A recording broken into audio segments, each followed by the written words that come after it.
Olá, tudo bem?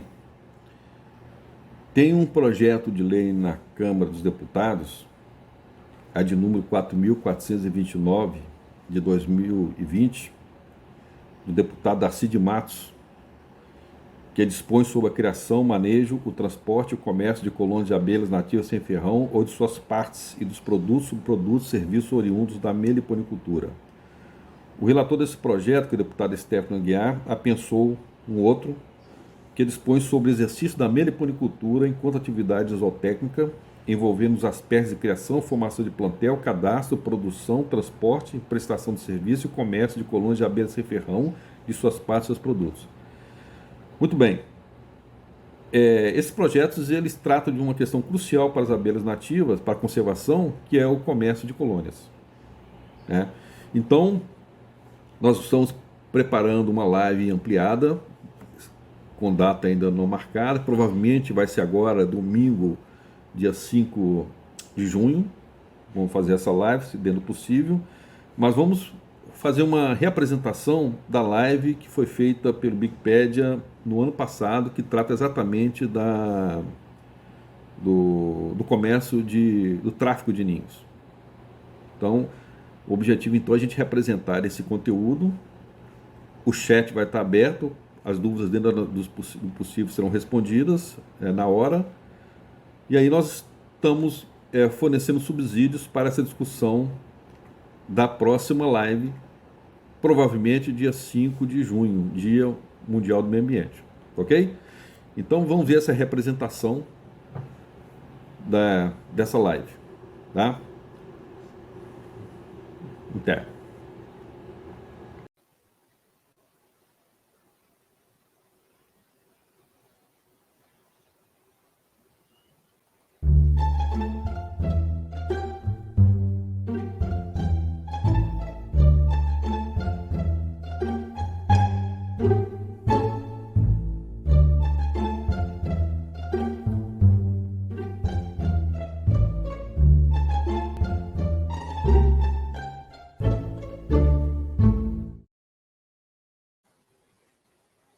Olá, olá, seja bem-vindo, seja bem-vinda a esse debate sobre o tráfico de abelhas que está se iniciando agora.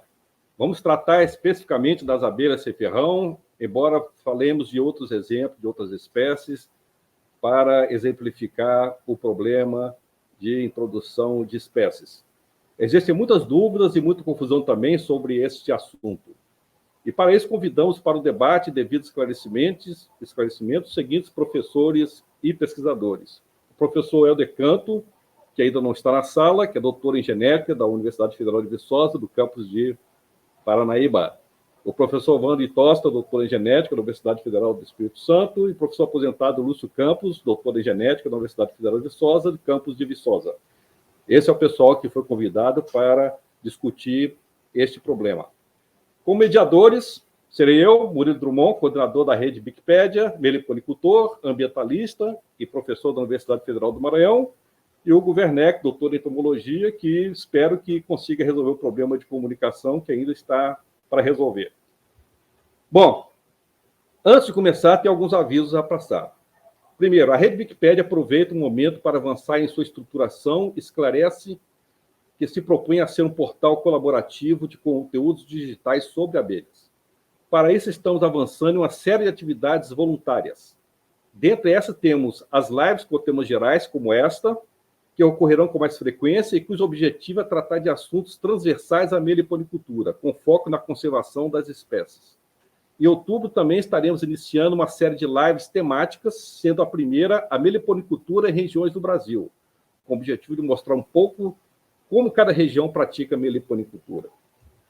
Para crianças de todas as idades, estaremos em breve também com um programa piloto, que é o programa Abelhas, Músicas e Poesias, onde falaremos um pouco sobre as abelhas de nossos jardins, entremeando um assunto com música, poesia e performances artísticas também. Esperamos que goste. E, para pesquisadores ou gestores de mídias digitais sobre abelhas, no próximo sábado, dia 2, estaremos realizando às 17 horas uma live privativa para aqueles que queiram se integrar à proposta da rede Wikipédia. Infelizmente, não temos contato de todos os pesquisadores ou gestores e, por isso, não podemos encaminhar convites diretamente. Por isso, tendo interesse, favor encaminhar uma mensagem para contato@bicpedia.eco.br, que encaminharemos o convite com link de acesso. A live privativa ficará disponível para acesso depois também. Você não pode participar nesse dia de sábado, talvez esteja participando de alguma manifestação pública aí, né? Pode depois assistir também e se esclarecer sobre essa proposta, ok? Bom, eu vou chamar aqui o outro mediador, Hugo Werneck, eu não sei como é que está a comunicação dele aí, tá? Olá, Hugo, seja bem-vindo. Tá bom? Parece que está com problema de voz, ainda não está conseguindo falar com a gente. Esse é um problema que apareceu agora.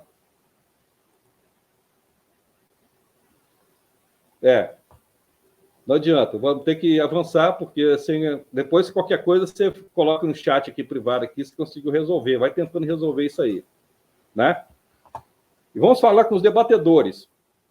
O seguinte, nós temos aqui presentes o Helder Tosta e o professor Lúcio, o Helder Tosta, não, desculpe, o Wander Tosta, o professor Lúcio, e o Helder ainda vamos aguardar para ver se aparece, que não sei por que razão ainda não está presente, tá? Então, boa tarde aos convidados, né? Tudo de bom para vocês? Boa tarde. Poderia aí cada um, começando aí com o Wander, se apresentar um pouco, falar um pouco o que você faz, com sua experiência, por favor? Bom, professor Wander Calmon Tosta, né, trabalho com meliponídeos aí desde a minha graduação, mestrado, doutorado, principalmente gênero Partamona. Eu estudei mais, né, que não é um gênero que muitas vezes tem importância comercial, mas que tem uma importância ecológica muito grande, né? O pessoal, às vezes, os meliponicultores não dão muita atenção, né? Porque o mel de Partamona não é muito gostoso, mas trabalhei muito. E aqui no Espírito Santo, né, pois como professor, venho apoiando aí todas as iniciativas aí de levantamento de abelhas que eu posso aqui no norte do estado, né? E agora estamos construindo aí já há algum tempo, né? Se Deus quiser, até o ano que vem nós vamos conseguir fechar essa construção do meliponário aqui no campus, né, da UFES em São Mateus. Temos uma parceria com a AMES, né, que é a Associação de Meliponicultores do Espírito Santo. Tenho participado lá de várias lives deles também, né, e sempre tentando aí, né, contribuir para a conservação, né, e conhecimento das nossas abelhas nativas, que é tão importante, né? Não só os meliponídeos, as abelhas sociais, mas também as solitárias, né, as abelhas como um todo. Muito bem. Professor Lúcio. Boa tarde a todos. Bom, eu sou Lúcio Antônio de Oliveira Campos, sou professor, fui professor da Universidade Federal de Viçosa, me aposentei há 2 anos aproximadamente. Trabalhei durante todo esse tempo bastante com abelha, tá certo? Iniciei minha vida, fiz mestrado, doutorado, trabalhando com abelhas, principalmente com problemas relacionados à biologia de abelhas, determinação de casta em abelhas. E como não poderia deixar de ser, como trabalhando com abelha, acabamos tendo uma participação bastante grande aí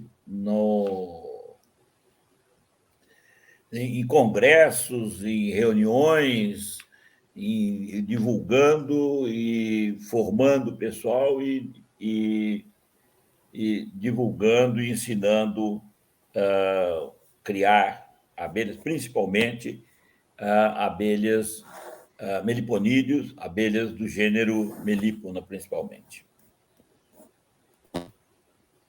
Muito bem. Agora que todos já se apresentaram, vamos ao debate, lembrando que o chat está aberto para perguntas ou intervenções, e o Hugo será o responsável por acompanhar essas manifestações e nos passar qualquer pergunta que os convidados possam responder.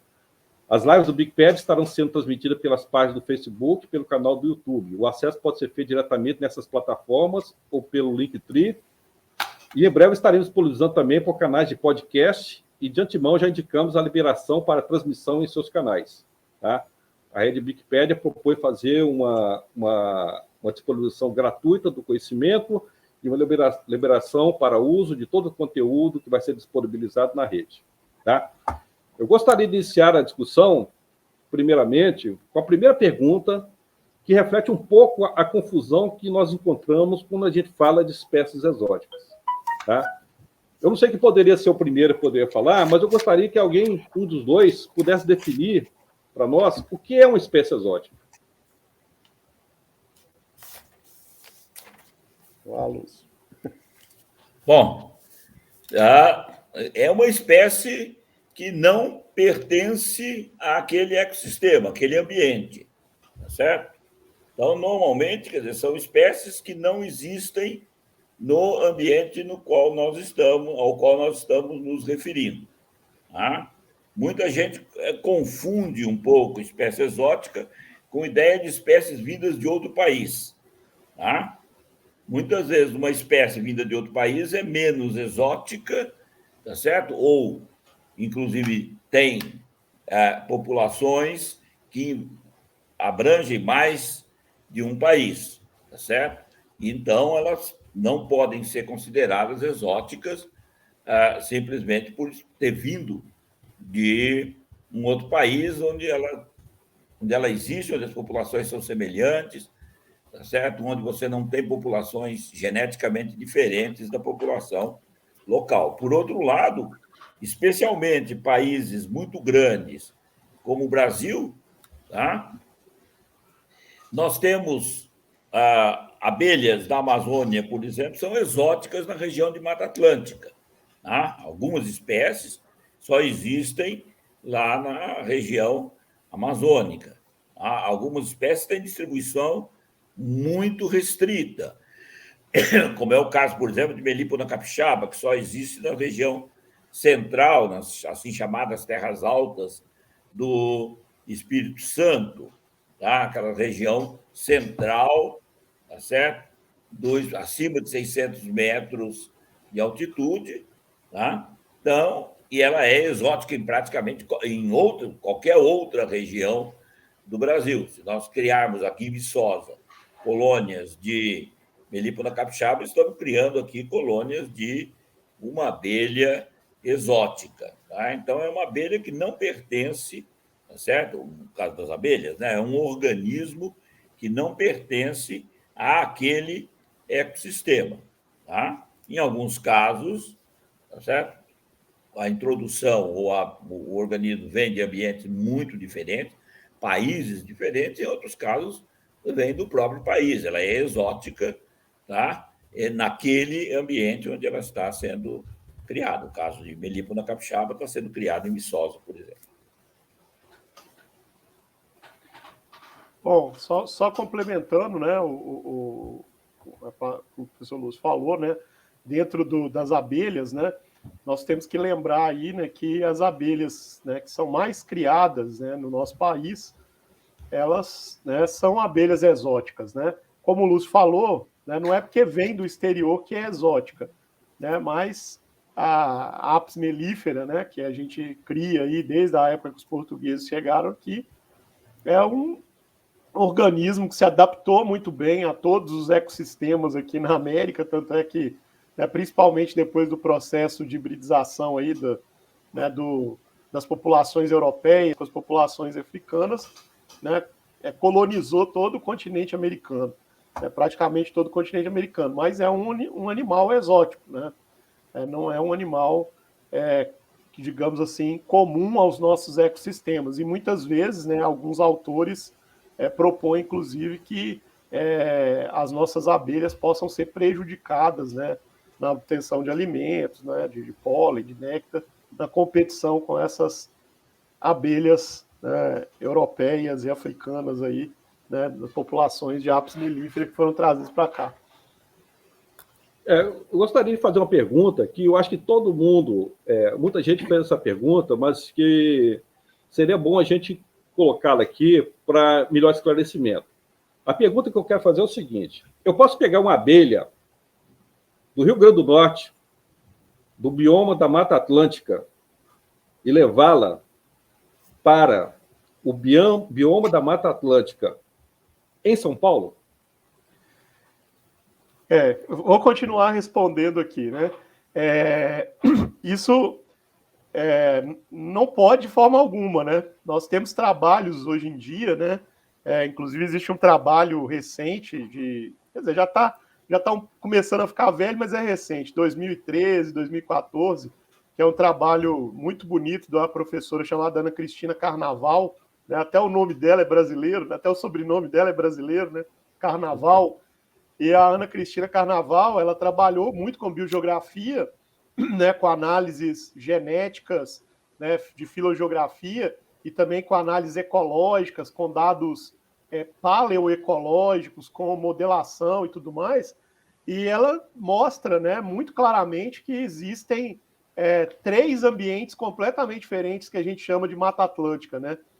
Um ambiente ao sul, né, do Rio Paraíba do Sul, lá em São Paulo, outro entre o Paraíba do Sul e o Rio Doce, aqui no Espírito Santo, outro acima do Rio Doce, né, e até, na verdade são 4, né, e até a região ali de mata de Pernambuco, e depois para cima já é outro ambiente. Então são 3 barreiras, praticamente assim, formando 4 ambientes diferentes, né? Aí tem toda uma explicação de glaciações, etc., que a gente não vai ter tempo de entrar em detalhes aqui, e que fazem, inclusive, que essas faunas não sejam similares, né, em característica, não só a fauna de abelha, mas de outros organismos também, de anfíbios, de répteis.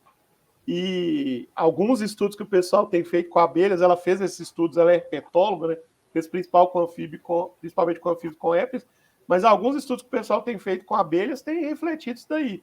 Então, nem dentro da própria Mata Atlântica, né, você pega igual o Murilo falou, pega do Rio Grande do Norte e leva para o Rio Grande do Sul. Não. São ambientes distintos. Além de ter o que o Lúcio também comentou, né?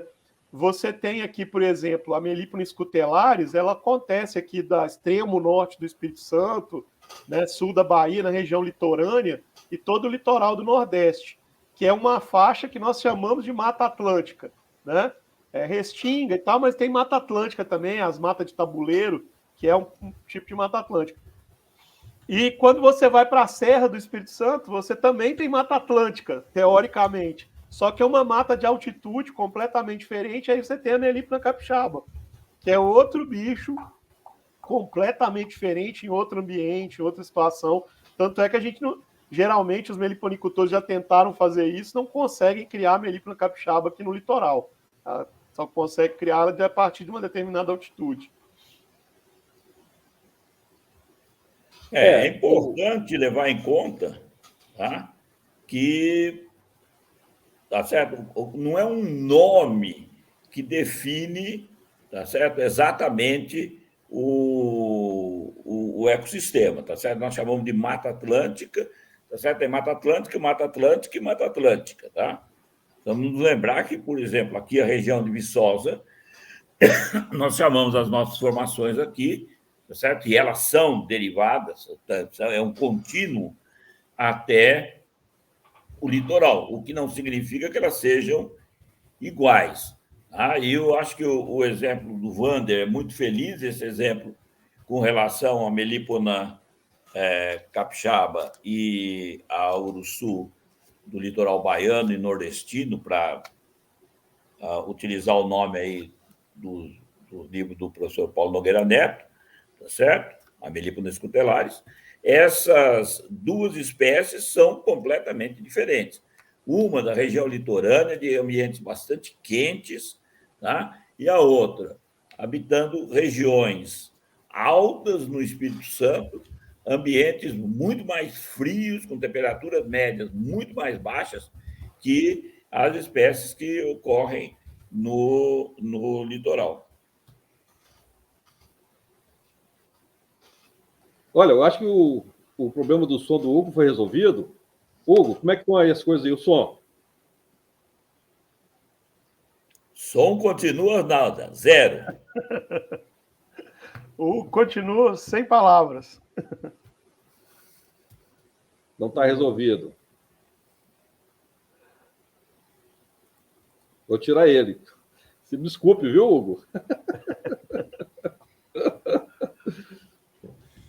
Então, é o seguinte, a questão, essa preocupação toda que nós temos, né? Muitas pessoas hoje, desde 2010 para cá, houve um boom, né, de criação de abelha, né?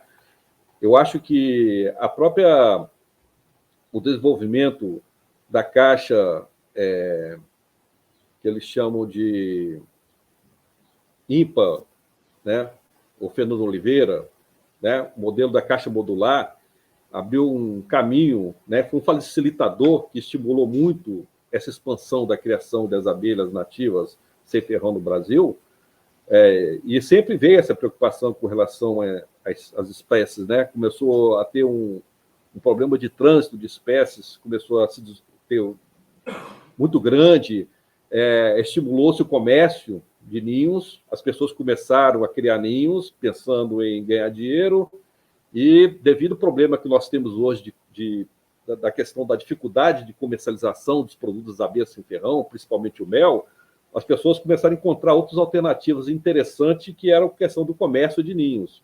Então, houve um estímulo muito grande do comércio de ninhos, várias espécies de abelhas aqui da região do Nordeste foram mandadas para o Sul, né? E isso é uma preocupação muito grande, né? Que trouxe preocupação muito grande exatamente por esse fato, né, de você estar translocando espécies de locais completamente diferentes, fora da sua área de distribuição, e que poderiam gerar impactos bastante significativos, né? Eu vejo aqui alguns impactos que esse problema pode acontecer. E, normalmente, a gente não consegue ter uma clara visão do problema, porque isso são coisas que demandam de médio e longo prazo, né? Como o problema acontece mais à frente, a gente já aconteceu e a coisa não tem como remediar. Mas tem um que a gente sabe que é bastante evidente, né? Eu gostaria que um de vocês falasse um pouco sobre isso aí, que é a questão do aspecto genético, né? Nós vamos falar de outros também, mas é a questão do aspecto genético, né, que a gente conta com relação a essa questão das espécies serem deslocadas. Poderiam falar alguma coisa sobre isso aí, o Lúcio ou o Wanda, quem começa? Bom, eu acho que o primeiro problema com relação à genética é que nós não conhecemos, tá, muita coisa, tá certo, a respeito da genética dessas abelhas. Tá? Quando nós falamos, por exemplo, Melipona comprespes ou Melipona fasciculata, para nos referirmos a uma abelha que o professor Murilo certamente conhece bastante. Tá?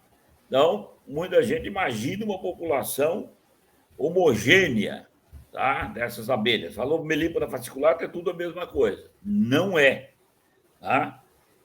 Então, se nós olharmos aí no estado do Maranhão, nós vamos encontrar uma estruturação dessa população, quer dizer, uma diferenciação da população de Melipona escutellaris, nós temos da Melipona fasciculata. Nós temos Melipona fasciculata em diferentes regiões, são geneticamente diferentes entre si. A mesma coisa acontece com Melipona escutellaris. O trabalho realizado pelo professor Helder Canto, que infelizmente acho que não vai conseguir entrar. Você conseguiu falar com ele, Wander? Não. Segui não. Não sei se ele estava sabendo, que eu nunca vi manifestação dele. Né? Sem cargo do Hugo. O Hugo falou que sim. Mas nem o Hugo conseguiu entrar. Mas, de qualquer forma, o trabalho dele mostrou que o que nós chamamos de Melipona escutellaris, ela varia bastante ao longo da sua distribuição. Nós temos populações diferentes, principalmente no litoral e no interior do continente. Tá? E, por outro lado, essa espécie Melipona escutellaris é geneticamente muito semelhante à própria Melipona capixaba. Tá? Então, muitas vezes, nós estamos falando de coisas diferentes porque nós desconhecemos exatamente as diferenças entre as populações de cada local. Então, essa é uma das coisas que tem que ser levada em conta. Nós estamos falando de melípona qualquer coisa, ou de trigona qualquer coisa, de onde? Tá? Essa população pode ser diferente. E nem sempre é muito fácil chegarmos à conclusão se tratam de espécies diferentes, se tratam de subespécies, como que essas populações estão organizadas. Tá? Então, esse é um problema. O outro problema e aí um problema que deriva desse, é que espécies diferentes podem ser suficientemente próximas para estarem se cruzando.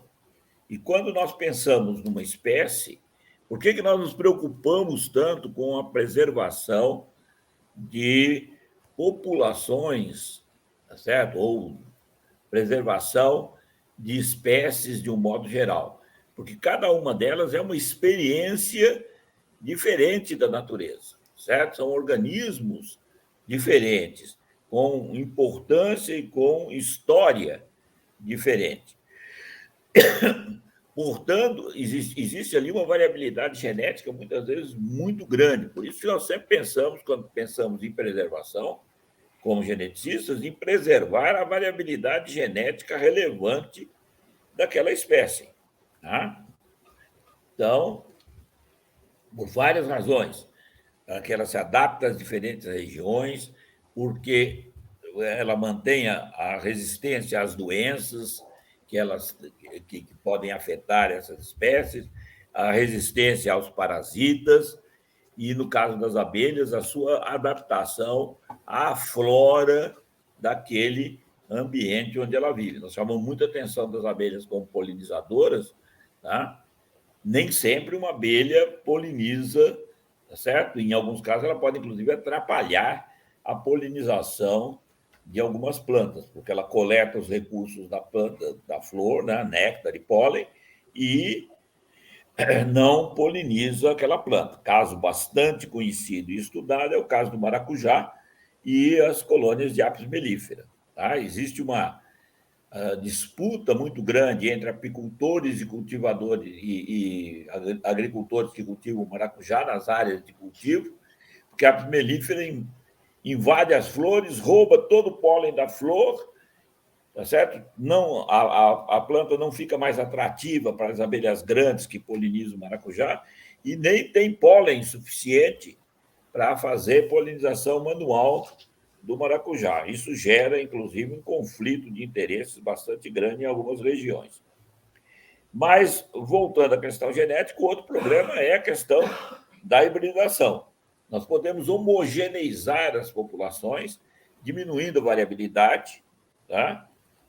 Como seria o caso, por exemplo, do cruzamento entre espécies de melípona, no caso de abelha, de melípona scutellariis e melípona capixaba, que nós sabemos que hibridizam entre si, razão pela qual não deve, em hipótese alguma, se criar melípona scutellariis nas regiões onde habita a melípona capixaba, nas regiões das terras altas do Espírito Santo. A melípona scutellariis,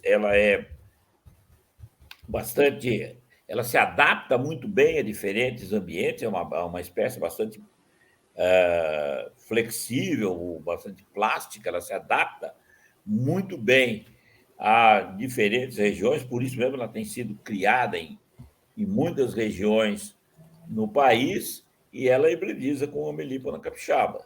Tá?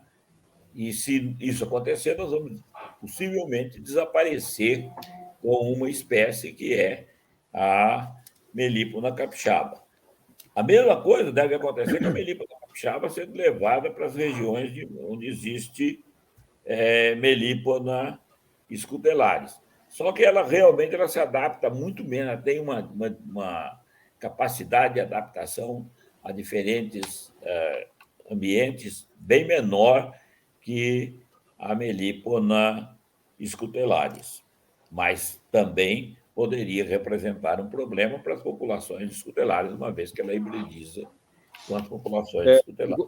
Eu gostaria que... Vou colocar uma manifestação aqui de alguns dos nossos ouvintes, né? Para vocês darem uma opinião, ver que considerações sobre essas observações aqui. Essa aqui é do Luiz Miguel, que fala que a boca de renda está há mais de 20 anos em todo o Brasil. Muito produtiva. Bom, essa pergunta, a boca de renda é uma abelha que realmente tem sido criada em algumas regiões diferentes. Ela existe no norte, né? Uma abelha da região norte, originária aí da região norte do Brasil. E a boca de renda, infelizmente, eu não me lembro agora, inclusive, ela aparentemente ela hibridiza com uma outra espécie também, tá? Lá no norte mesmo. A abelha é uma outra espécie de abelha, de uma outra melípona, que existe lá no norte. Infelizmente, agora eu não me lembro essa outra espécie qual é.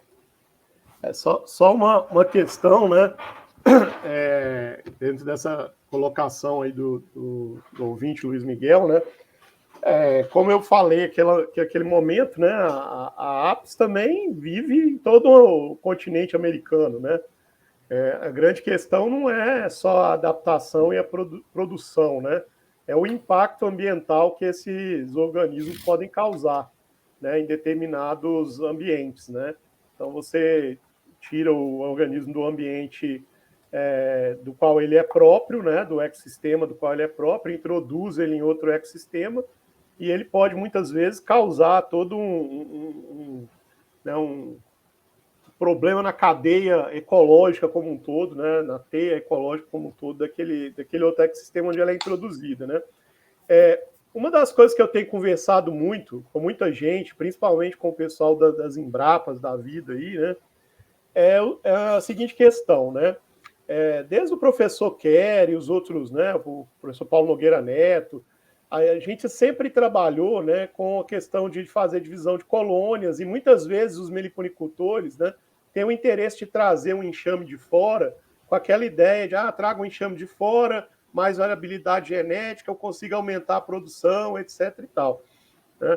Só que o que acontece, na verdade, que eu vejo, né, e isso é uma digamos assim, uma inquietação e uma provocação que eu já fiz a alguns pesquisadores da Embrapa, é que a gente não tem dados zootécnicos para as nossas abelhas, né?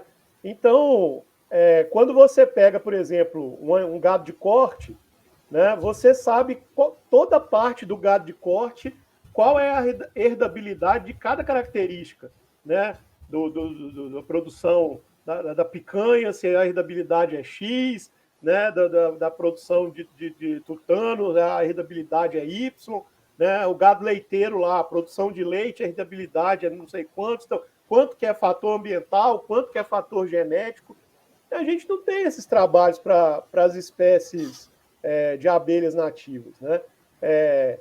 Às vezes, a gente sabe que, por exemplo, tem alguns animais de produção que só você fazendo manejo adequado, né, você aumenta a produção 20 vezes, né? Tem para as abelhas nativas? Tem, mas muitas vezes são dados empíricos, é a experiência do meliponicultor. E eu acho que isso tem que começar a ser sistematizado. Eu até falava com o pessoal, né, quando o pessoal começou a plantar trigo, né, lá no Oriente Médio, há milhões de anos atrás, lá nas primeiras civilizações humanas, era um grãozinho horroroso também, que não servia para muita coisa, né? As populações ameríndias aqui produzindo milho também. Mas isso vem de um conhecimento empírico e depois de um melhoramento genético, né, gigantesco. Então, eu acho que a gente pode fazer isso com as nossas abelhas e evitar essa questão de ficar levando a abelha de um lado para o outro, né, de introduzindo a abelha de um ambiente. É muito mais fácil a gente conseguir entender quais são as características que realmente aumentam a produtividade, ainda mais hoje que existe a possibilidade de inseminação artificial, né? O pessoal lá, os americanos, descobriram como fazer inseminação em apis. Eu acho que a gente pode tentar fazer isso aqui também. Já tem desafiado a turma aí a conseguir fazer isso daí. E você pode, né, fazer uma série de trabalhos aí nesse sentido que evitem esse deslocamento de colônia de um lado para o outro, aí, igual muitas vezes o pessoal fica fazendo, no intuito de aumentar a produtividade. Ô, Wander, antes do Helder entrar, que ele já chegou, já está aqui na antessala, no cafezinho, eu gostaria de fazer uma observação. Você falou uma coisa interessante, que é o seguinte: no período que eu trabalhei aqui nas comunidades rurais aqui do Maranhão, uma coisa que me pareceu assim, muito clara, né, é que aquela questão de cinecologia, aquela parte das inter-relações das espécies, a gente não sabe nada. Eu acho que tem muito a ver com a questão das pesquisas nossas, que são de muito curto prazo. Então, as pesquisas de longo prazo, que são necessárias realmente, para a gente ver até que ponto que uma espécie interfere nas demais, seria de muito útil nessas questões. Porque quando a gente introduz uma espécie está lá sendo boa, produtiva ou não, a gente não sabe qual o impacto que ela se gerou nas demais que estavam ali no entorno, né? Espécie que a gente, inclusive, desconhece, inclusive, que pode ter sido desalojada, pode ter sido retirada. Esse é um problema nosso, que a gente tem um lado da leitura que a gente não consegue ver por falta de conhecimento sobre esse conjunto de inter-relações que são dessas espécies, pelo fato de que as pesquisas nesse contexto são muito pobres, né? Então, a gente passa muito naquela questão da incerteza, né? Que realmente qual é o impacto que a introdução de uma espécie dessa, de uma deslocamento de uma espécie para outra, acaba gerando, né?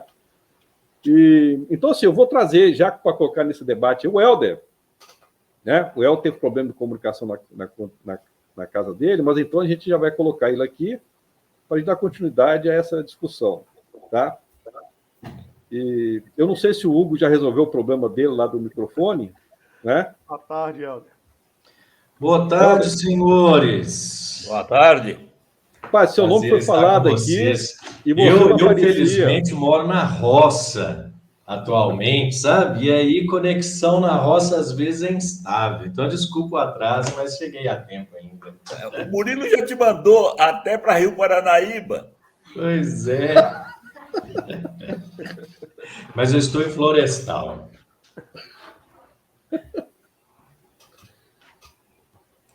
Pois eu vou começar aqui, tem algumas perguntas, né? Que eu vou perguntar aqui, que é uma pergunta da Patrícia Drummond, tá? Que é o seguinte, ó. Pergunta frequentemente feita pelos produtores rurais: por que não empregar os mesmos esforços na domesticação das abelhas nativas sem ferrão, criadas fora da área de sua ocorrência natural? Por que não? Não empregar os mesmos esforços na domesticação das abelhas nativas sem ferrão, criadas fora da área de sua ocorrência natural. Eu já tenho uma ideia por que isso, na verdade, né? Porque, na verdade, o esforço aí, na verdade, tem muito a ver... Lógico, se houver essa possibilidade, eu acho que haveria. Agora, eu acho que é muita questão econômica, né? Até agora, não há a importância econômica devida, né, por enquanto, até o momento, para a criação dessas espécies, o esforço que seja feito para tentar adaptar, né, criar um sistema de domesticação dessas abelhas. Alguém tem outra opinião aí? Eu acho que a grande... Lúcio é mais velho e tem preferência. Não, pode falar. Eu ia dizer que a gente precisa entender o que se quer dizer por domesticação, né? Porque quando nós estamos falando das espécies nativas brasileiras, elas são, obviamente, como o próprio nome diz, elas são naturais, elas são da nossa área natural. E, normalmente, quando se fala de domesticar, ou seja, trazer para essa casa, né? A domesticação é de uma espécie de fora. E muitas vezes, quando a gente está ouvindo as falas, né, motivadas aí pela domesticação, se busca muito mais uma liberação geral, ou seja, uma liberdade para que a gente possa criar qualquer espécie em qualquer lugar. Muito mais uma intenção de colecionadores no sentido de, eu posso, com essa domesticação, trazer uma abelha do sul do país para cá, para o sudeste, ou trazer uma abelha do norte do país para o sudeste, ou vice-versa. Agora, com quais interesses?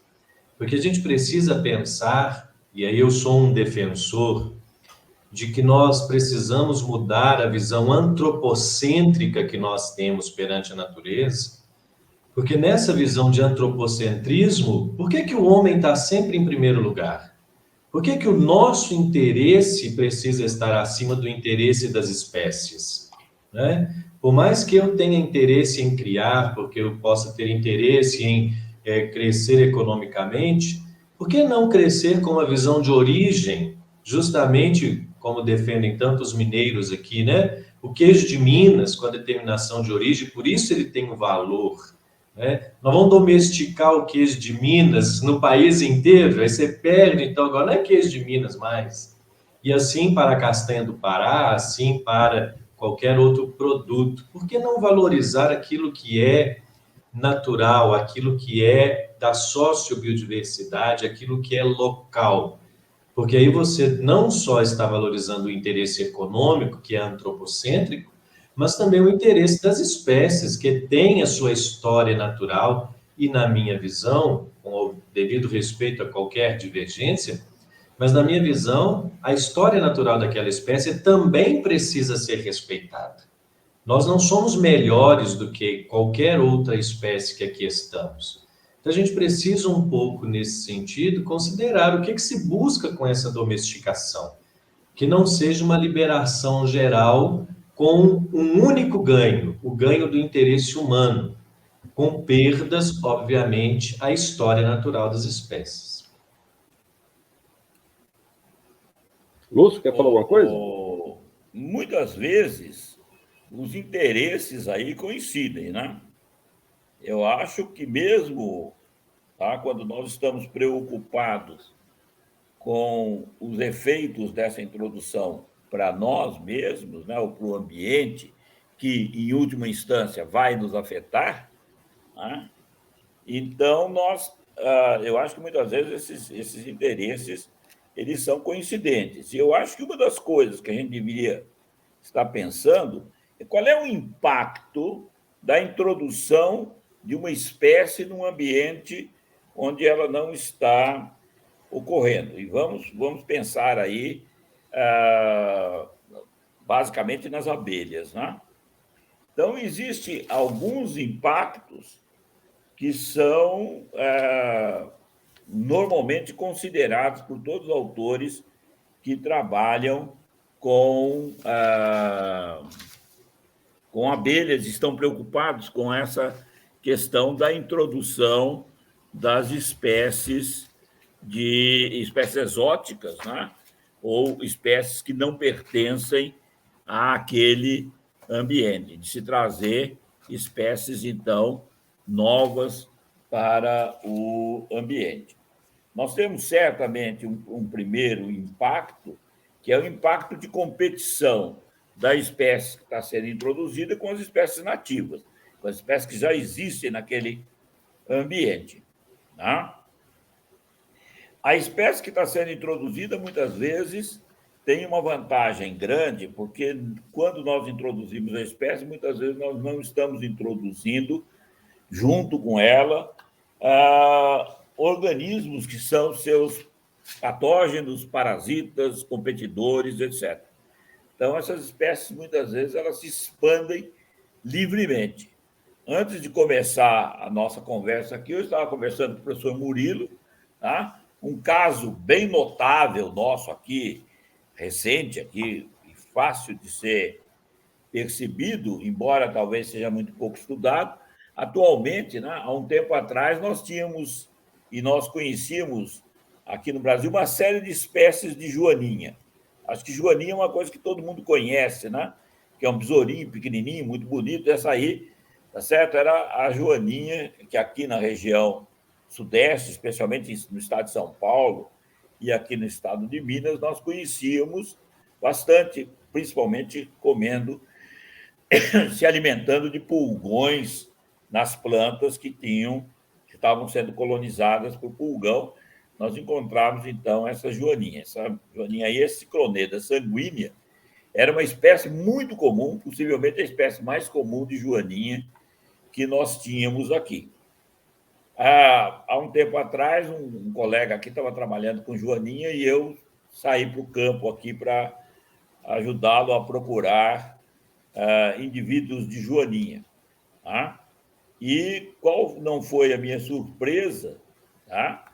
Que eu não encontrei mais Cicloneda sanguínea e não encontrei nenhuma das outras espécies que eu conhecia até então. Eu só encontrei uma espécie que nós chamamos de, que é conhecida, uma espécie que veio da Europa, tá certo? Ou da Ásia, eu não sei exatamente onde é que ela é nativa, tá? Harmonia axidris, que tem também aí uma fotografia que o seu Murilo tem aí, ó, tá vendo? É essa, uma joaninha com uma variação de cor bastante grande, tá? Inclusive, aí só para os geneticistas, o professor Dobzhansky começou a vida dele trabalhando com essa joaninha, tá certo? Com genética desse tipo de joaninha na Rússia, tá? Essa joaninha, ela entrou no Brasil acidentalmente, eu não sei como, não sei por onde, mas ela entrou no Brasil e, atualmente, eu só encontro em Minas Gerais, pelo menos, essa espécie. Das joaninhas grandes, com esse tamanho normal de joaninha, tá? É só Harmonia axidris. Não existe, eliminou as demais espécies. Tá? Isso já está estudado, já tem gente que andou estudando isso, mostrando que de uns anos para cá, você, quando coleta joaninha, praticamente, joaninha desse tamanho, pelo menos, né? Porque joaninha tem uma variação de tamanho muito grande. Os coccinélides, né? Tem uma variação bastante grande de tamanho, mas esses coccinélides, tá? Praticamente só se encontra Harmonia axidris. Possivelmente ela tem uma capacidade de reprodução e de colonização das plantas que estão com pulgão maior que as demais espécies. As demais espécies se tornaram muito raras, tá? E nós só encontramos Harmonia axidris nos nossos cultivos, pelo menos entre as joaninhas maiores, do tamanho de Cicloneda sanguínea. Cicloneda sanguínea eu não consigo mais achar, tá certo? E tem encontrado harmonia em vários locais, inclusive populações bastante grandes de Harmonia axidris. Bom, mas então uma questão é essa, competição por alimento, tá certo? Uma abelha introduzida vai comer, vai se alimentar, vai retirar o pólen, o néctar das flores com bastante eficiência. A população é grande, normalmente livre de parasitas e predadores. Outro problema com relação às abelhas, especialmente as abelhas sociais, é uma competição por local para nidificação. Tá? Não só as abelhas sociais, mas principalmente as abelhas sociais, que precisam de oco em árvore para fazer seus ninhos. Nós vamos ter uma competição por ninho, também estão afetando a população das abelhas nativas. Por outro lado, as abelhas introduzidas podem estar trazendo patógenos e parasitas que não existiam na região e que vão atacar as abelhas nativas. Isso já é bem conhecido em algumas populações, em algumas espécies, tá? Os trabalhos que eu conheço são fora daqui, de patógenos de Apis mellifera atacando colônias de bombos em algumas regiões do mundo. Uma outra questão é que estas abelhas introduzidas podem causar problema com polinização de flora, tá certo? Das plantas da região. Um problema que tem sido apontado pelos pesquisadores é que plantas exóticas, pragas exóticas, tá certo? Plantas pragas, cuja população é controlada principalmente porque, sendo ela exótica, não tem polinizador muito específico, produz pouca semente, então a população se mantém em níveis relativamente baixos. A introdução de uma abelha exótica pode vir desequilibrar isso, porque essa abelha pode ser muito capaz de polinizar a planta exótica. E, finalmente, né, elas podem estar causando problemas, essas abelhas introduzidas, diminuindo a polinização das plantas nativas. Um caso bem conhecido nosso, tá certo? É o caso de Apis mellifera e as culturas de maracujá, por exemplo, para ficar numa cultura bem conhecida nossa. A Apis coleta o pólen do maracujá, das flores de maracujá, e não tem pólen nem para atrair as abelhas grandes que viriam coletar pólen e polinizariam a flor, e nem mesmo para fazer polinização manual, tá? Então, existe um problema sério, tá certo?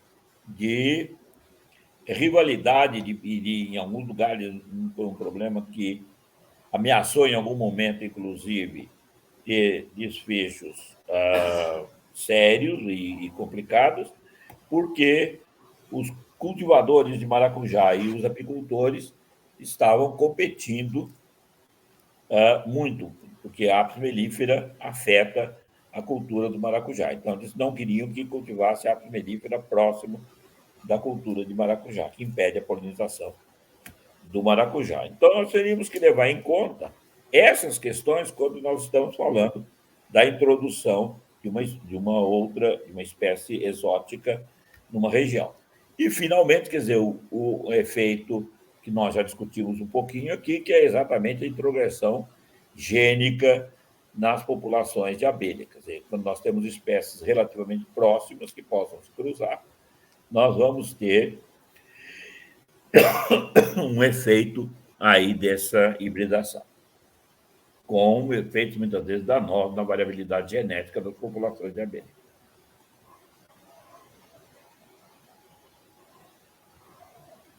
Gostaria de fazer uma pergunta em cima do que foi falado aqui. A palavra tráfico de abelhas soa muito forte? Ou é isso mesmo? Entenderam? Se a gente vai para a legislação, tudo aquilo que é contrário à legislação é crime, independente se eu concordo ou se eu não concordo, né? Então, nós temos uma legislação ambiental brasileira que determina o que é permitido ou o que não é permitido. Tráfico é tudo aquilo que é fora do que é permitido. Então, sendo forte ou não, se está indo contra a lei, é um tráfico. Wander? Concordo com o que o Helder falou, né? Você pode até querer mudar a lei, né? Mas a lei, enquanto existir, certo, né, é tráfico. Então, você pode até querer mudar a lei dentro da lei, né? Fazer toda uma tramitação aí, fazer um projeto novo de lei. Mas perante a lei atual, né, a lei vigente no país hoje, né, é tráfico. Porque eu vejo muitas pessoas não aceitam, muitas das pessoas que fazem o comércio de abelhas não aceitam essa colocação, entendeu? Mas, assim, no sentido literal da palavra, não deixa de ser, né? Porque aqui, por exemplo, eu tenho experiência aqui que é muito relativamente comum de pessoas que vêm aqui no Maranhão, aproveitam esses caminhões de transporte de produtos, né? Sempre vem do sul para cá para pegar produtos, e esses caminhões voltam com vários ninhos de abelha dentro desses caminhões, baú, né? E aí esses ninhos vão ser comercializados no sul, sudeste do Brasil. Eu tenho visto muitas pessoas que compraram muitos desses ninhos, né? As pessoas ficam muito encantadas quando a gente fala, por exemplo, da abelha tiúba, né? Pelo tamanho da abelha, né? Pela capacidade de produção, talvez seja a espécie que mais produz, né? A mais produtiva que eu conheço, né? E as pessoas ficam encantadas com essa espécie e querem levar para o sul para criá-las, né? E aí você sabe o seguinte, quando você desloca uma espécie de uma área territorial dela para outra, simplesmente não vai ter o mesmo resultado, né? E aí você leva para situações, por exemplo, no sul e sudeste, que as pessoas criam mecanismos de aquecimento da colônia, né? Criam um mecanismo para ela sobreviver ao inverno, né? E essas espécies, muitas vezes, não conseguem sobreviver. E muita gente compra sem saber disso, sem ter devida orientação, né? E aí não é diferente do que normalmente se faz um traficante, né? Pessoas que vivem desse tipo de prática, né? Vivem na questão de comercializar, ganhar dinheiro, sabendo que isso é uma coisa que não é permitido, né? Eu não sei se toda palavra, tudo que nós caracterizamos como tráfico, mas daí precisaria pegar agora no dicionário se tudo é crime, né? Mas, quer dizer, nesse sentido, eu acho que é mesmo, transporte tá certo? De um organismo de uma região para outra. Eu não sei se só o transporte ilegal é tráfico, tá? Ou se o transporte legal também é tráfico, tá? E eu acho que aqui nós deveríamos tratar essas coisas tanto com relação à legislação, quanto, tá certo? Às questões éticas, que certamente são mais específicas às abelhas, tá certo? Tá? Mesmo que não fosse crime estar transportando e criando fora das regiões, eu não conheço toda a legislação a respeito de criação de abelha. E como que eles delimitam essas regiões, tá certo? Se estão pensando só na espécie da abelha, no âmbito de distribuição da espécie. Então, eu posso pegar uma abelha no Pernambuco e trazer para criar no sul da Bahia. Não sei se é isso que está se pensando, quando nós estamos pensando, por exemplo, em Melipona scutellarius. Porque daí eu já chamei a atenção, e o professor Helder está aí, pode agora, como ele chegou, tá certo? Discutir bem melhor isso, que nós temos uma população, a mesma espécie chamada Melipona scutellarius, são coisas completamente diferentes em algumas regiões. Tá? Então, quer dizer, na realidade, nós precisamos tomar cuidado com isso, porque muitas vezes a espécie é uma coisa única, simplesmente por desconhecimento nosso. Tá? E mantemos o mais próximo possível, quando vamos criar, aquelas espécies que existem na nossa região mesmo, e normalmente em ambientes bem próximos. O Murilo estava falando mais cedo da questão do transporte de colônias, de introdução de variabilidade genética, do comércio de disco de cria, essas coisas que se pensou muito, não, eu vou trazer um disco de cria de fora para evitar endogamia, tá certo? Isso eu acho que só tem sentido quando nós estamos pensando numa população levando em consideração uma região bem próxima da onde nós estamos trabalhando, ou uma espécie que realmente está caracterizada como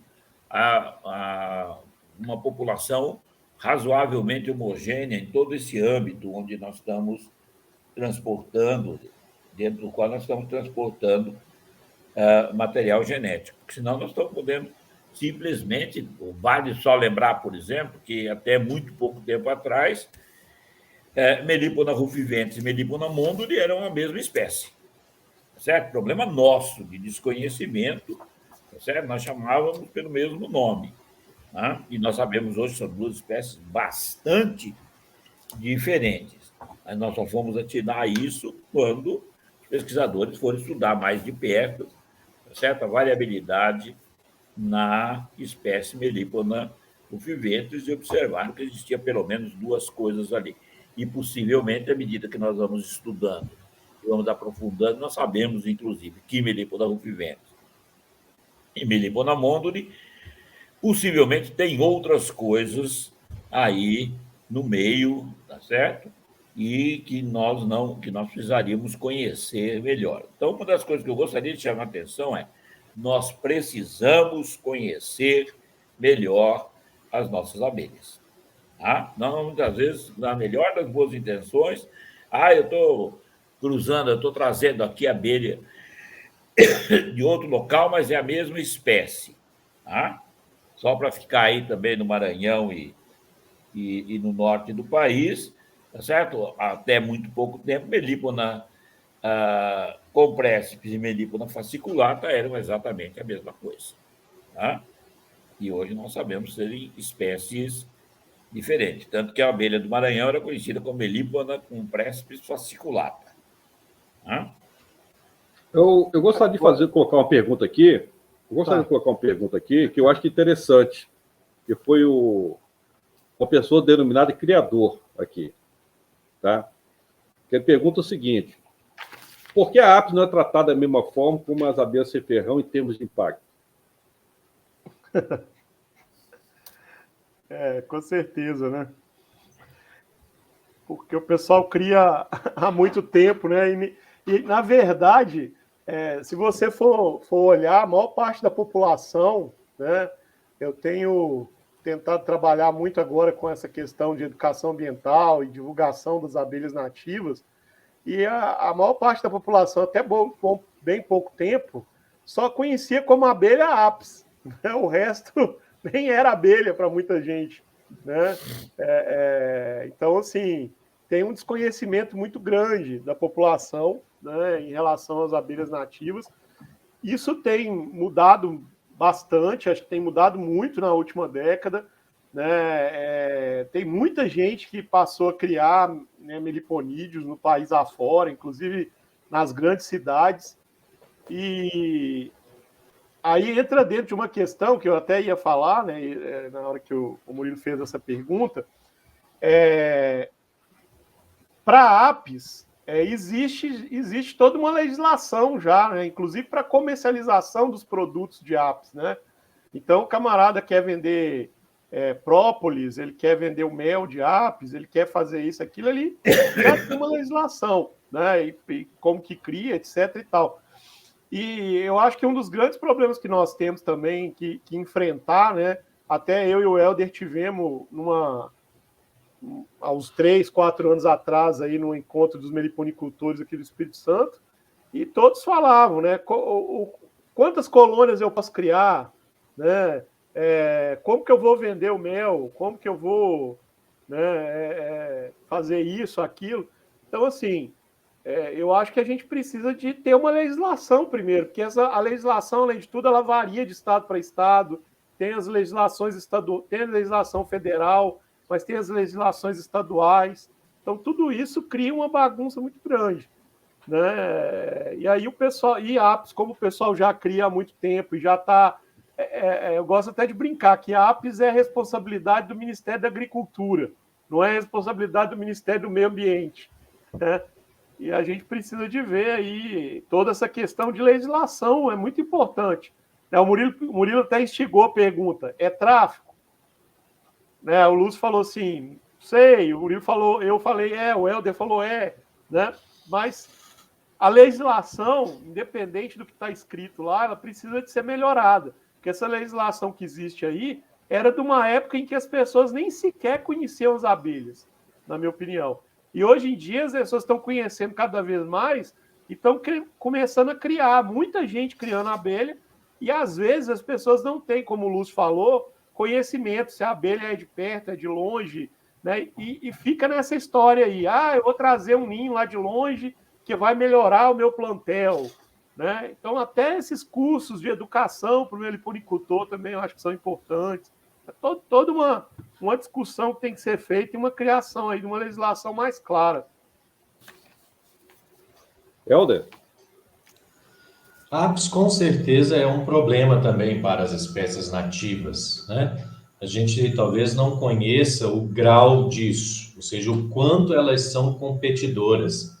Mas que são competidoras, é claro, se alimentam dos mesmos recursos, né? Se alimentam de pólen, se alimentam de néctar, usam os mesmos espaços de nidificação. A apis também nidifica em ocos de árvore, e por serem colônias grandes, normalmente ocos de árvores grandes, então vai competir com as espécies de abelhas nativas maiores, né? Que fazem especialmente as sociais.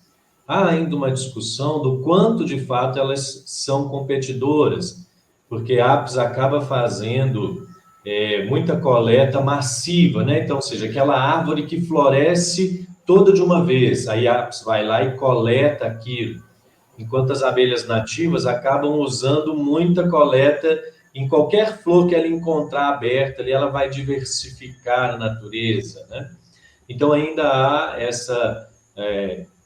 a ser elucidado, né, o grau de competição, mas certamente que a Apis também deveria ser algo a ser discutido, um problema também a ser discutido, né? Já se discute, por exemplo, se deveria haver criação de apis ou grandes apiários no entorno de unidades de conservação e o quanto, né, essas abelhas, sendo abelhas introduzidas, impactariam na fauna nativa que está ali tentando se conservar nas unidades de conservação.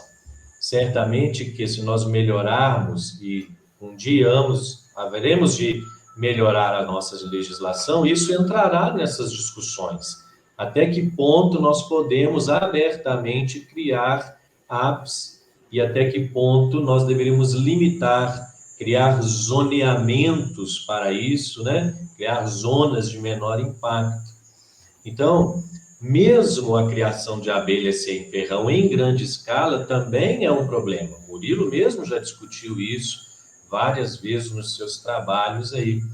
Quando a gente fala de introgressão, de hibridização introgressiva, isso não ocorre somente entre espécies diferentes com possibilidades de hibridização entre duas espécies. Nós sabemos que as espécies nativas, elas têm adaptações locais. Então, uma espécie que é localmente adaptada, ela tem ali uma diversidade genética que lhe confere essa adaptação. E sabemos que as áreas naturais são reservatórios naturais dessa diversidade genética. Quando a gente começa a criar em larga escala uma determinada espécie, mesmo dentro da sua área de distribuição, a gente não cria vários genótipos. Normalmente, o criador ele multiplica n vezes o mesmo genótipo, a mesma matriz. Ou seja, nós estamos multiplicando as centenas e às vezes mais uma mesma genética. Isso impacta nas populações naturais, porque aquelas abelhas que agora estão, mesmo dentro da sua área de distribuição, sendo amplamente criadas, elas passam a cruzar com as espécies nativas, com as colônias nativas. Isso causa um empobrecimento do pool gênico. Nós sabemos, por exemplo, para várias áreas de conservação de genética, por exemplo, nas áreas naturais de milho, onde o milho é nativo, é proibido cultivar milho comercial, porque senão aquele milho comercial ele vai polinizar o milho nativo e você perde o milho nativo, você perde a reserva natural, a reserva genética, né? Você perde a história natural. Com as abelhas é a mesma coisa. Existe também introgressão, hibridização introgressiva entre linhagens genéticas diferentes da mesma espécie. Por isso nós nos preocupamos com o transporte dentro do bioma, entre estados, mas mesmo dentro da área de distribuição. Porque isso vai fazendo com que aquele genoma, aquela genética que está sendo multiplicada pelos criadores, à medida que isso se espalha pela área de distribuição natural, isso passa a fazer fluxo gênico com as populações naturais e homogeneizar as minhas populações naturais em termos genéticos. E isso atrapalha e impacta na adaptação das espécies. Ou seja, não só a criação de apis deve sim ser preocupante, como também a criação massiva da espécie nativa. O quanto isso impacta a diversidade genética através de introgressão, porque aí as espécies naturais que estão lá na mata, os machos que estarão em muito maior quantidade, serão aqueles machos de um único de uma única genética restrita que está sendo amplamente criada ali pelos multiplicadores. Isso vai impactar na adaptação, nós poderemos estar levando uma espécie à extinção por homogeneização dessa variabilidade genética. Isso já ocorre hoje nas áreas naturais de Apis mellifera na Europa. Com a criação de Apis mellifera e a introdução, né, de Apis mellifera nas populações naturais, sabe-se, isso é bem documentado, que houve uma perda de variabilidade genética natural, houve uma homogeneização das populações naturais de Apis mellifera por introgressão, por hibridização introgressiva com aquelas outras linhagens que estão sendo criadas e que são manejadas, que são movimentadas dentro da área de ocorrência natural. Ou seja, não só a Apis impacta no sentido de competição, etc., como também a criação massiva de um mesmo genótipo, de uma mesma genética, também tem o potencial de impactar homogeneizando a genética das populações naturais e afetando a sua capacidade adaptativa e o seu potencial evolutivo. Você colocou uma questão aí que eu acho assim que é uma chamada, inclusive, que para uma outra live que a gente vai ter que discutir, né, que é exatamente essa questão da Apis mellifera, né, e o impacto que ela gera com relação às abelhas nativas, né, e as abelhas nativas entre si. Isso vai dar uma live, uma discussão específica sobre isso aí. Porque, na verdade, é o seguinte, existem realidades diferentes entre as populações do sul e sudeste do Brasil e as populações que estão na região norte e nordeste. Tá? O curioso é assim que, eu não sei se é por causa do próprio processo de degradação que aconteceu no Brasil, depois que se implementou aquele processo de desenvolvimento, que a construção de Brasília, no centro-oeste, aquilo ali abriu canais de propagação da Apis mellifera. Porque quando você vai em alguns núcleos do norte e nordeste, na Amazônia também, você não acha a Apis mellifera dominante no ecossistema. Elas são raríssimas. Tem alguns lugares que as apis são raríssimas. A população selvagem, que estou dizendo. Tá? Então, elas não têm essa penetração como a gente observa aqui no sul e sudeste. E me parece que a coisa está toda ligada exatamente à forma ostensiva como é praticada a criação. Né? Porque elas, naturalmente, né, o próprio, se não me engano, o Rubik já tinha visto na América Central que as populações selvagens elas não têm esse papel tanto assim de perturbar as abelhas locais. Né? O problema é a criação massal de populações, de ninhos. E isso é um problema, inclusive, que está começando a surgir, por exemplo, aqui no Maranhão, né? Por meio do que a gente chama de apicultura migratória. Né? Quando você pega 5 mil ninhos de apis e bota numa área que até então não tinha nada. Qual o impacto que isso vai gerar com as populações locais? Isso é enorme. Né? Então, assim, é uma questão assim, que normalmente a gente não estabelece não há nenhuma legislação com relação à abelha Apis mellifera, porque é considerada como doméstica. Na minha opinião, eu não acho que é doméstica, a abelha Apis mellifera. Você pode imaginar populações domésticas na Europa que produzem melhoramento de 2.000 anos, mas aqui no Brasil não são selvagens. Tá? Tanto é que na região norte, aqui, nordeste, normalmente se pega a matriz do mato, não é melhorada, essas são populações selvagens. Tá? E que requeriria uma legislação específica, mas ninguém fala isso, ninguém trata disso, porque é uma abelha considerada como uma abelha doméstica, e estabelece toda a normatização bastante rigorosa com relação às abelhas nativas sem ferrão. Né? Eu acho que tem que se criar, sim, uma legislação específica para a Apis mellifera nesse contexto, e é uma coisa que vai gerar muita discussão, porque o impacto das apis sobre populações selvagens, não só a abelha sem ferrão, mas abelhas nativas em geral, é conhecido na Europa, existem vários estudos mostrando isso, temos estudos aqui que também mostrando isso no Brasil, né? E é uma coisa, então, que vai gerar um debate mais aprofundado daqui para frente, porque do jeito que está, não pode ficar. Lúcio? Inclusive, Murilo, posso falar, Lúcio? Pode. Inclusive, era bem dentro dessa questão que eu estava levantando, a questão da legislação, né? Aí a gente estava falando a questão do tráfico, né? Você o meliponicultor, a gente acha que não é certo, né? Não é correto, já falamos aqui, né? Mas aí o meliponicultor, se ele estiver levando, né, um ninho de uma região para outra, ele vai estar, né, a lei vai estar coibindo, né, é tráfico. Então, você pegar lá do Rio Grande do Norte, levar para o Rio Grande do Sul, beleza. Agora, a apis não, né? Tem empresas aí hoje montadas, né, só de aluguel de apis, né? Tem muita gente ganhando dinheiro só com isso, né? Que na época lá da florada, o cara chega lá e põe os enxames dele, como você falou, os 5 mil, né, enxames, etc. e tal, e sabe-se lá de onde veio esse enxame também, né? Pode ser, eu já vi gente, por exemplo, do norte de Minas levando enxame para Goiás, né? De apis.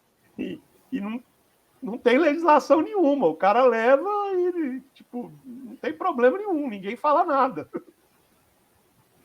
A apicultura migratória, que tá bastante forte aqui no Nordeste, ela está trazendo problema, inclusive, para criadores, para apicultores do estado. Né? Não é só com relação às abelhas nativas, né? Porque o volume, a mobilização que tem, o número de ninhos que é deslocado, né? Eles levam a algumas áreas que tem os apicultores da agricultura familiar, né? Que se sente incomodado com aquele volume todo de ninhos que são colocados nessas áreas, né? E eles estão migrando aqui, pegando uma regiões do Pará e estão migrando para o Tocantins também. Então, é um problema que acontece regional, né? Mas é um problema que é complicado. É uma coisa que tem que ser pensada nesse contexto, né? O problema de apis, eu acho que tem várias vertentes aí, né?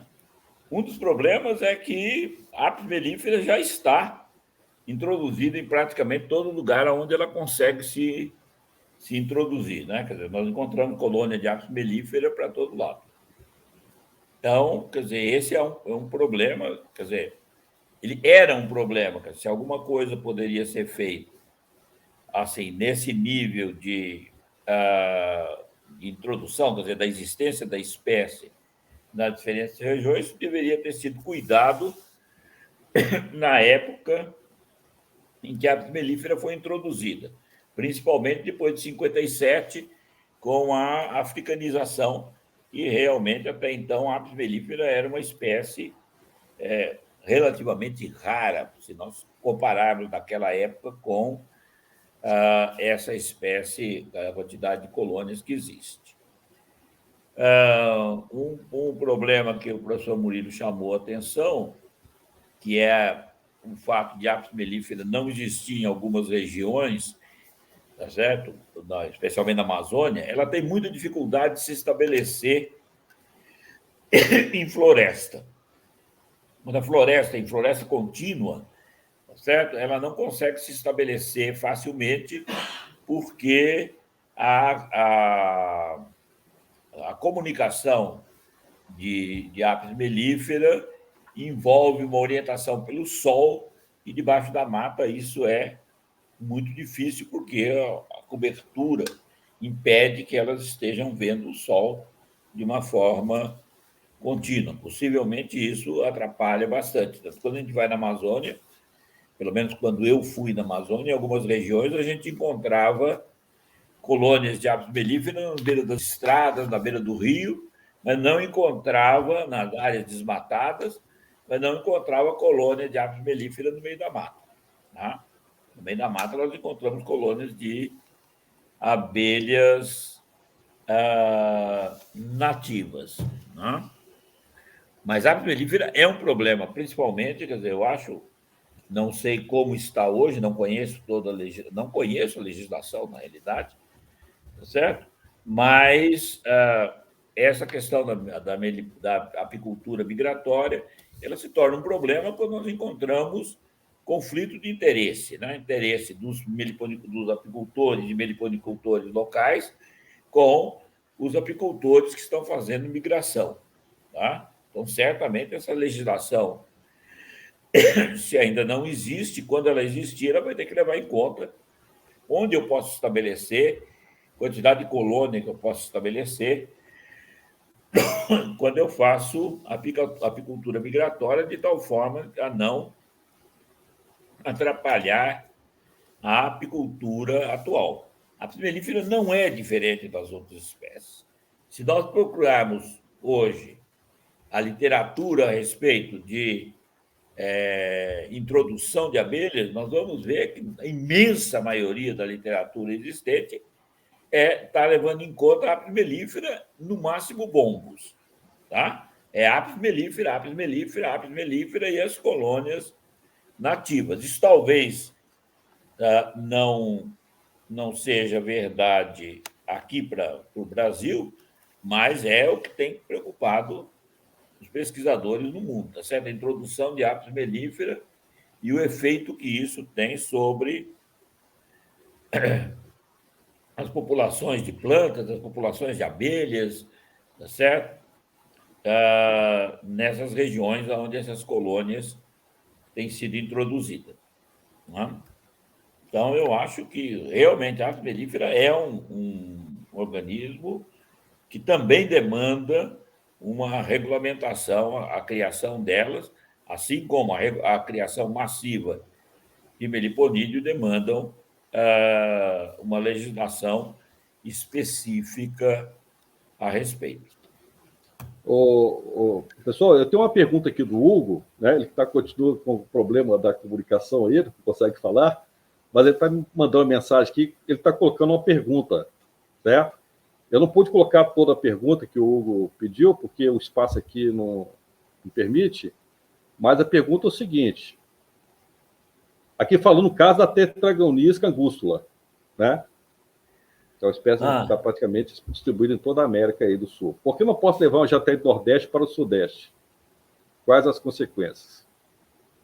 Bom, as consequências eu não sei, tá? Mas as razões são exatamente as razões que nós discutimos. A população nordestina, certamente, geneticamente, é diferente das populações do Sudeste. Outra questão e daí é interessante, já está aí, inclusive, é um caso bem interessante, que nós temos duas espécies que até pouco tempo foram realmente confundidas, a Tetragonis cangústula e Tetragonis fibrig, tá? Que eram ambas consideradas a mesma espécie, né? Tetragonis cangústula angústula e Tetragonis cangústula fibrig. Hoje em dia, o pessoal que tem trabalhado, especialmente com citogenética, mostrou que as duas populações são, pelo menos em algumas regiões, comparando aí, por exemplo, Paraná, com a região aqui de Minas Gerais, algumas regiões do Paraná entre si também, nós temos populações geneticamente bem diversas. Tá?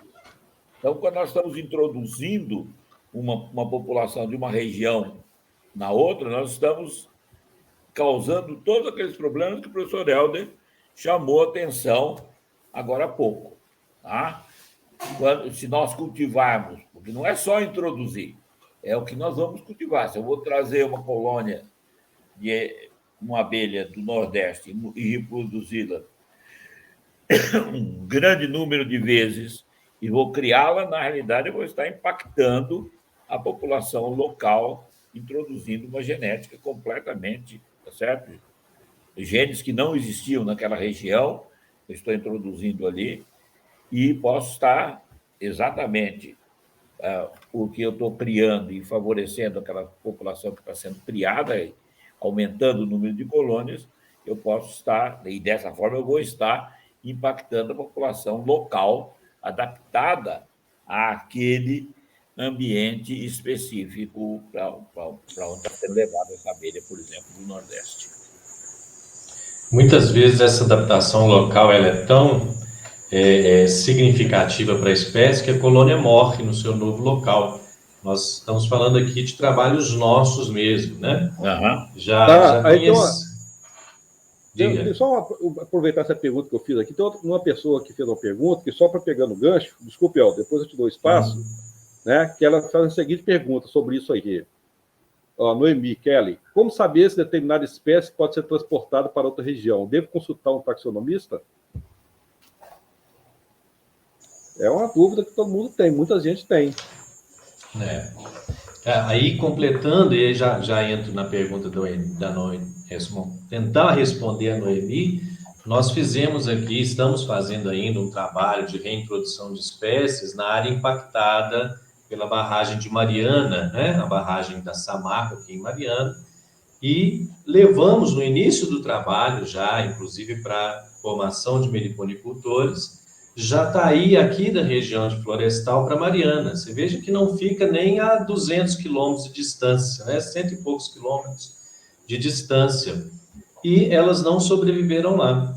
Depois fomos fazer toda a genética, existe uma estruturação, como já é demonstrado para outras localidades do país, as abelhas do sul do país, abelhas de Paraná, de São Paulo, do Espírito Santo, aqui em Minas também, né? Então, as abelhas elas são adaptadas localmente e Jataí é um exemplo disso. Quando você movimenta para áreas diferentes, essas abelhas podem, inclusive, não sobreviver. E quando sobrevivem, se você multiplica, você pode acabar homogeneizando a população natural, acabando com aquela adaptação local. E aí, Noemi, essa é uma pergunta que a gente precisa fazer quando nós vamos pensar em transportar, para onde nós estamos levando? Porque aí é preciso saber, né? Para outra região, que outra região? Né? Se eu estou levando para outro bioma, se eu estou levando para outra região perto de onde eu estou, não, eu estou aqui em Minas Gerais, estou levando para daqui a 50 quilômetros, para daqui a 100 quilômetros. A primeira pergunta é essa, se essa outra região tem as mesmas características, é o mesmo ambiente, se tem áreas biogeográficas diferentes, né? Essa é a primeira pergunta que a gente precisa fazer. Um taxonomista não vai te resolver esse problema, porque o taxonomista vai cuidar de outras questões, né? É muito mais importante, talvez, conversar com aqueles pesquisadores locais, com quem já conhece, né, daquelas abelhas localmente, e sempre optar por trabalhar com abelhas locais. É o que a experiência tem nos mostrado, né? Trabalhar com aquelas abelhas que ocorrem naturalmente ali, de modo que, com essas abelhas, o impacto é menor. Já tinha falado no início, né? O Helder ainda não tinha chegado. O Murilo fez a questão, né? Se a gente podia transportar uma abelha do Rio Grande do Norte, né, para o Rio Grande do Sul, considerando que a Mata Atlântica, né, vai do norte ao sul. Né? Então, a gente aqui no Brasil, né, essas definições de biomas, né, de ecossistemas que a gente tem, elas são muito frágeis ainda, né?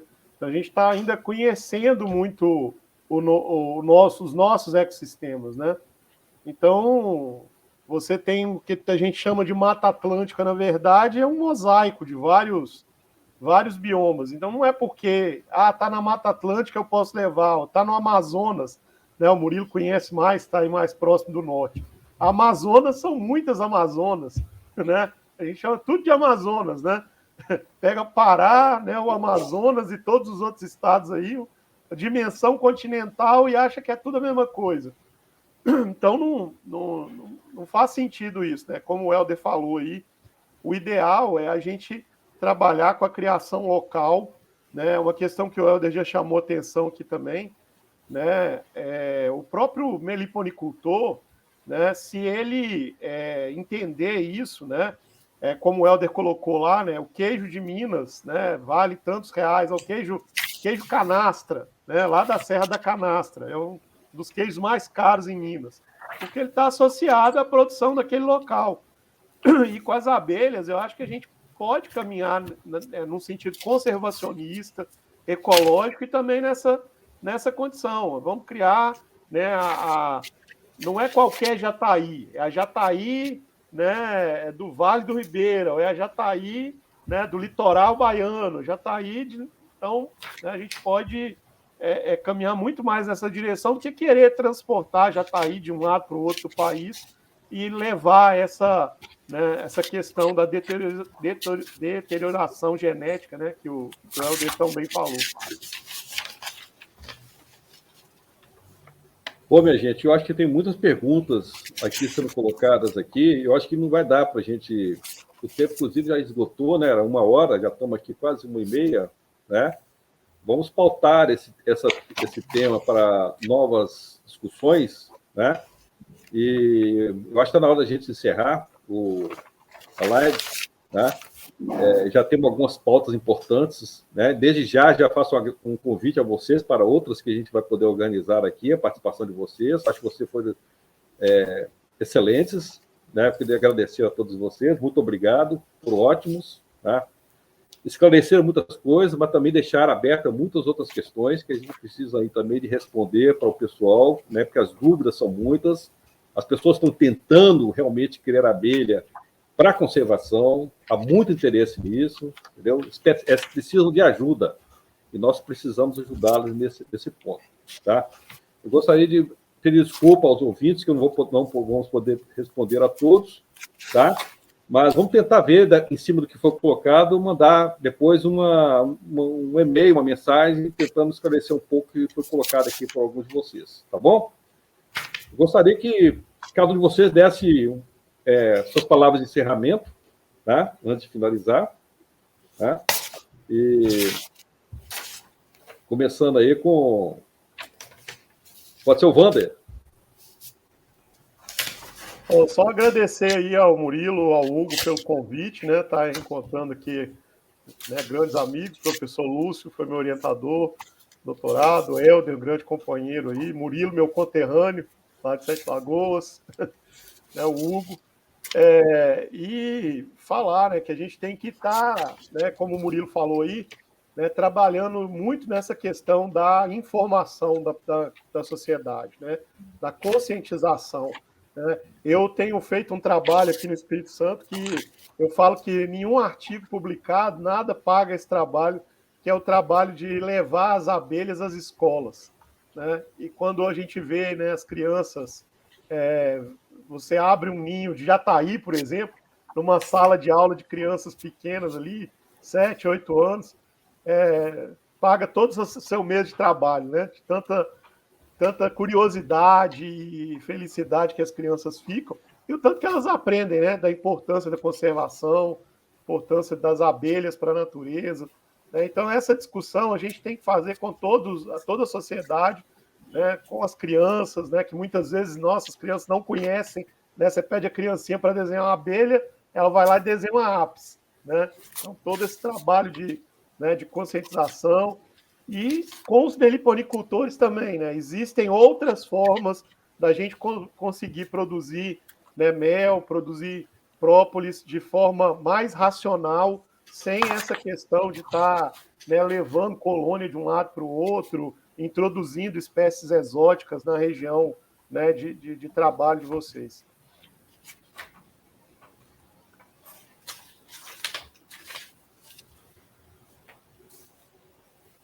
Vou deixar o Helder para o final, chegou por último, né? Lúcio. Tá bom, antes de mais nada, agradecer, tá certo? A participação de todos, tá certo? Agradecer o convite do professor Murilo e do Hugo para participar dessa discussão, que é muito importante. Eu acho que uma coisa que poderíamos fazer em algum momento, talvez seja realmente levando em conta as perguntas que surgiram, Murilo, tá certo? Talvez você pudesse catalisar isso aí, tá certo? Fazer um documento que pudesse ser mandado por e-mail, uma coisa curta mesmo, mas esclarecendo alguma dúvida importante que não tenha sido, não haja tido tempo de se discutir, tá certo? E dizer que eu acho que realmente, primeiro, nós precisamos conhecer melhor o material com o qual nós estamos trabalhando. As abelhas indígenas são extremamente importantes e muito pouco conhecidas, tá? Nós temos, segundo o último levantamento que eu vi aí, em torno de 333 espécies de nomes válidos para espécies de meliponídeo aqui no Brasil, tá? E isso é muita coisa, tá? E certamente esse número está ainda subestimado, tá? Embora esteja sendo considerado aí espécies não descritas, uma estimativa do número de espécies que existe, tá? Mas é muita coisa, e nós temos que trabalhar muito tentando conhecer um pouco mais da biologia dessas espécies, de tal forma que possamos responder melhor às questões que têm sido trazidas, tá? Tanto por pesquisadores, estudantes, como pelo público em geral interessado nas nossas abelhas indígenas. Helder? Obrigado, Murilo. Obrigado, Hugo, pelo convite. Obrigado a todos que colocaram aí as suas perguntas, as suas considerações.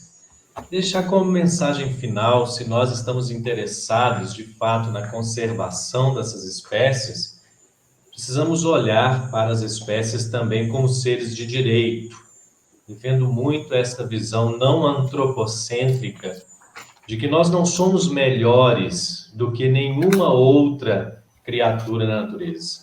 Nós não somos melhores que as abelhas, nós não somos melhores que as plantas, não somos melhores que as vacas, que os cachorros. Todos, na minha visão e na visão da ética animal, são seres de direito. Então, quando a gente fala de criação, precisamos pensar também no bem-estar dessas abelhas, precisamos pensar na sua história natural, precisamos considerar, para além do nosso ganho pessoal, para além dos nossos interesses econômicos, dos nossos interesses de hobby, dos nossos interesses enquanto pessoas, nos interesses das abelhas, nos interesses da natureza. Acredito que quando nós tivermos esse olhar mais ético, esse olhar não antropocêntrico, em que nós vivemos numa casa comum e que todos os seres e toda a biodiversidade também são seres de direito, nós vamos levar essa discussão para um nível maior do que aquele. Eu posso ou eu não posso. Para eu devo ou eu não devo. Considerando o bem-estar, os direitos e o respeito a todas essas espécies. Obrigado pelo convite, estou à disposição. Tomara que me chamem outras vezes. Um abraço, amigos. Tudo bom? Então, obrigado. Eu peço aos palestrantes que fiquem na sala, que depois do encerramento, para a gente fazer alguns acertos aí, tá bom? Então, vamos encerrar. Muito obrigado a todos. E sugiram temas, por favor, para a gente ampliar essa discussão, que é muito importante, tá? A gente está sempre debatendo essas questões mais transversais, né, que normalmente as pessoas normalmente não têm acesso. Ok? Um grande abraço.